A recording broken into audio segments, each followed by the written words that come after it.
Pemirsa, terima kasih Anda masih bersama kami di Tafsir Al-Misbah. Karena banyak pertanyaan nih Pak. Tadi kita lagi break, ada banyak pertanyaan dari bintang tamu kita. Kita berikan kesempatan mereka untuk bertanya. Silakan, tapi boleh sambil minum loh. Oh iya. Ayo silakan. Ya, nanti keburu imsak. Biar bertanya saya minum dulu. Iya betul. Silakan. Begini Pak Quraisy Shihab, kalau bicara tadi tentang ayat yang tadi kan sihir ya, tentang sihir. Sedangkan dengan kehidupan yang sekarang ini sihir itu jadi suatu hal yang menarik perhatian banyak orang dan banyak dipercaya orang akhirnya. Dengan tayangan stasiun TV yang menayangkan tentang sihir dan sulap, entah sulap itu termasuk dengan sihir juga atau tidak, saya juga nggak tahu. Tapi setahu kita bahwa yang saya baca bahwa sihir itu ada atau seperti apa nanti hukumnya buat mereka. Sihir terlarang dalam agama. Bukan cuma bahwa itu bisa mengakibatkan orang tertipu, tetapi juga karena bisa mengakibatkan orang musyrik. Itu tadi.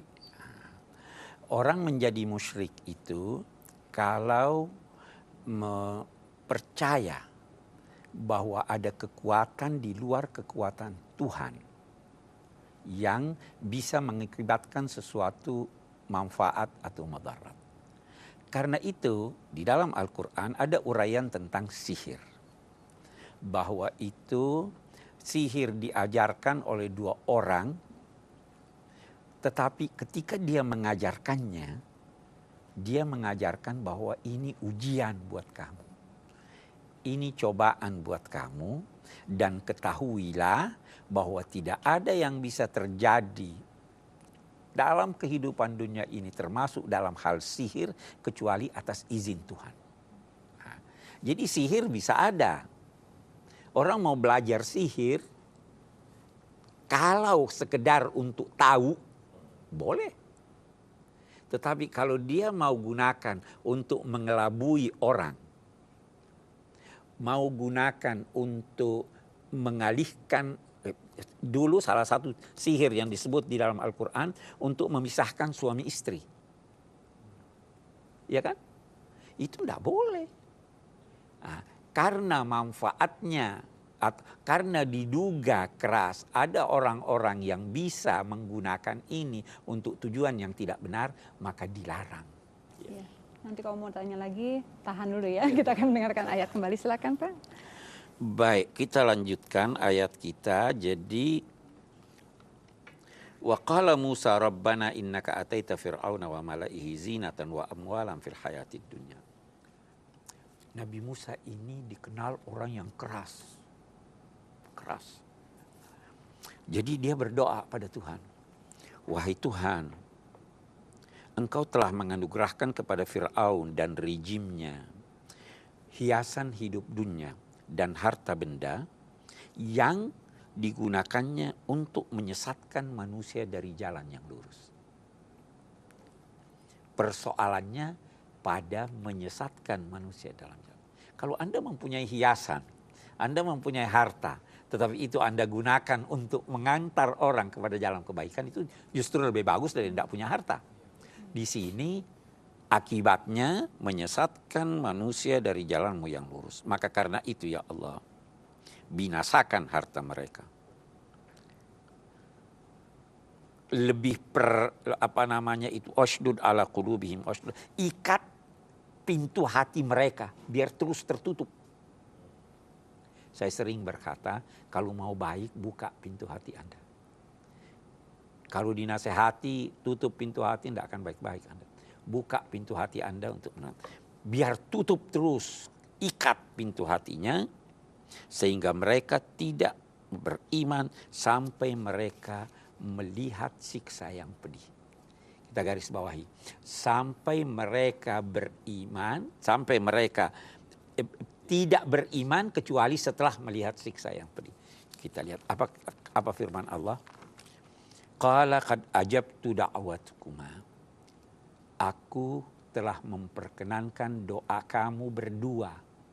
Nah, di sini dia katakan perkenankan doa kamu berdua. Padahal yang berdoa cuma Musa.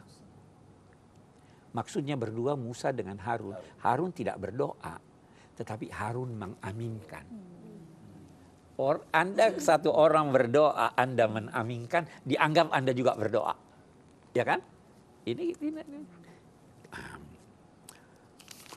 Qad ajabtu da'watukuma fastaqima. Kalau begitu, apapun yang terjadi, konsistenlah kamu melaksanakan ajaran agama. Wala tattabi sabilal ladzina la ya'lamun. Ini ada lagi satu pelajaran. Jangan ikuti jalan orang yang nggak ngerti.